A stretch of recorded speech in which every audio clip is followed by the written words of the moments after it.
Shiv Sena UBT नेता प्रियंका चतुर्वेदी कहती हैं, बजट से जुड़े कई मुद्दे हैं। जिस तरह से कर निर्धारण का फैसला किया गया है उससे आम लोगों पर बोझ बढ़ा है।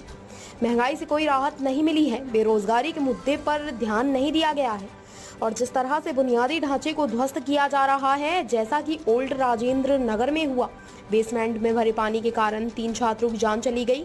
मैं कहूंगी कि यह मौत नहीं बल्कि हत्या है और यह बहुत दुर्भाग्यपूर्ण है। हम बजटीय भाषणों के दौरान उन सभी मुद्दों को उठाएंगे। उन्हें कोचिंग संस्था को जवाबदेह ठहराया जाना चाहिए, लेकिन इसके लिए जिम्मेदार अधिकारियों और एमसीडी के लोगों का क्या? इस मुद्दे पर भाजपा जो गंदी राजनीति कर रही है वह दुर्भाग्यपूर्ण है। एलजी से लेकर सभी स्तरों पर जवाबदेही तय की जानी चाहिए।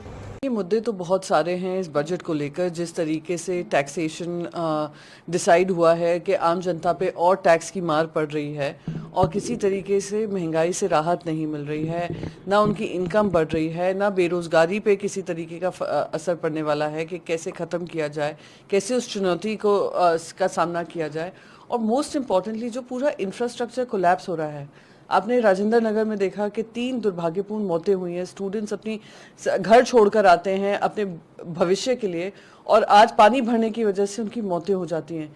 ये तो मैं कहती हूँ ये मौत नहीं है, ये हत्या की गई है क्योंकि इंफ्रास्ट्रक्चरल कोलैप्स है और ये दुर्भाग्यपूर्ण है। तो ये सारे बजट के मुद्दे होंगे कि आज एक आम आदमी आपसे क्या उम्मीद करता है। 2 वक्त की रोटी और एक घर पे घर बन जाए, 2 वक्त की रोटी मिल जाए, बच्चों को रोजगार मिल जाए, बच्चों की शिक्षा अच्छी हो जाए, वो भी हम नहीं दे पा रहे हैं। तो ये देश का सबसे बड़ा दुर्भाग्य है और ये सारी चीज़ें बजट की स्पीचेस के दौरान हम उठाएंगे।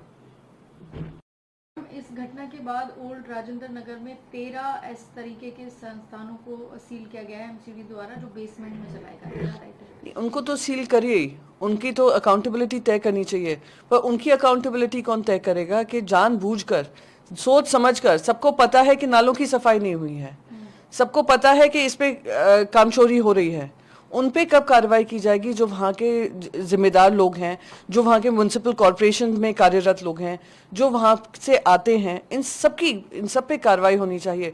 और एक और इम्पॉर्टेंट चीज़ है, जो यहाँ के एलजी हैं, जो यहाँ के एलजी कहते हैं यही करता धरता है, सारी दिल्ली सर्विसेज बिल भी उन्हीं के अंतर्गत है, सारे अपॉइंटमेंट्स भी उनके अंतर्गत हैं। क्यों उन्होंने ये समझा नहीं कि बारिश का सीज़न आ रहा है, ये नालों की सफाई महत्वपूर्ण है। बहुत ही, मैं कहती हूँ ये मौतें नहीं हुई हैं, ये एक्सीडेंटल डेथ नहीं है, ये जानबूझकर मर्डर हुआ है अपनी नाकामी की वजह से। तो इस पे कार्रवाई होनी चाहिए, सख्त से सख्त कार्रवाई होनी चाहिए। बीजेपी जो मुआवजे की मांग कर रही है, इसके साथ ही दिल्ली सरकार के जो अधिकारी हैं उनको पद से इस्तीफा देना चाहिए, मंत्रियों को, जल बोर्ड को, और साथ ही कह रहे हैं झीलों का शहर बनाना चाहते थे, लेकिन हालात ये हैं कि लोग डूब कर मर रहे हैं। जिनके परिवारों में ये जाने गई हैं, जिनके बच्चों की मौतें हुई हैं, आप उनसे पूछिए कि ये मुआवजा उनके लिए ठीक है या उनका बच्चा उनके लिए ठीक था।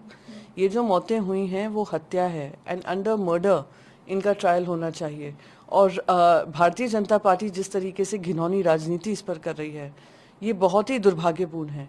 अकाउंटेबिलिटी सब जगह से तय होनी चाहिए, एलजी से लेकर जो भी कर्मचारी हैं जो इसके जिम्मेदार हैं, इन सब की कार्रवाई होनी चाहिए और पता करना चाहिए कौन इसका जिम्मेदार है।